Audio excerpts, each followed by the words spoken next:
16 চনৰ পৰা কামবিলাক আৰম্ভ কৰা হৈছিলে। প্ৰথমটো হৈছে ভূপেন হাজৰিকা 10টা গীত বনাইছোঁ। তাৰপিছত এনেকৈ কণ্টিনিউ বনাই আহি আছোঁ। 16, 17, 18, 20 চনটোত মই একো বনোৱা নাছিলোঁ। এতিয়া 21 চনত মহাত্মা গান্ধী আমাৰ নিজে কটা সূতা, মুগা সূতা নিজে পুহিছোঁ। মুগা পুহি সূতা কাটিলোঁ, সূতা কাটি তাত লগালোঁ, লগাই তাত এখন ইণ্ডিয়া মেপ আঁকি তাত মহাত্মা গান্ধীয়ে আমাৰ যিটো প্ৰথম ভূপেন হাজৰিকা গীত 10টা বনাইছিলোঁ ফটোৰ সৈতে। তাৰপাছত অসম সাহিত্য সভাৰ সভাপতি 1917 চনৰ পৰা 2018 চনলৈকে পৰমানন্দ ৰাজবংশীলৈকে বনালোঁ।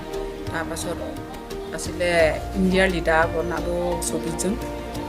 তাৰপৰা বনালোঁ আমাৰ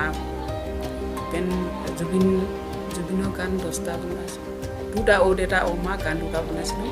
তাৰপৰা ৰূপকোঁৱৰ জ্যোতিপ্ৰসাদ আগৰৱালা গান 3টা, আৰু ধেমাজি হেণ্ডলুম ছুপাৰিণ্টেণ্ডেণ্ট ছাৰে শ্ৰেষ্ঠ শিপিনী বুলি মোক গুৱাহাটীলৈ নিমন্ত্ৰণ কৰিলে। গুৱাহাটীৰ কলাক্ষেত্ৰত মোক সম্বৰ্ধনা জনাইছিলে।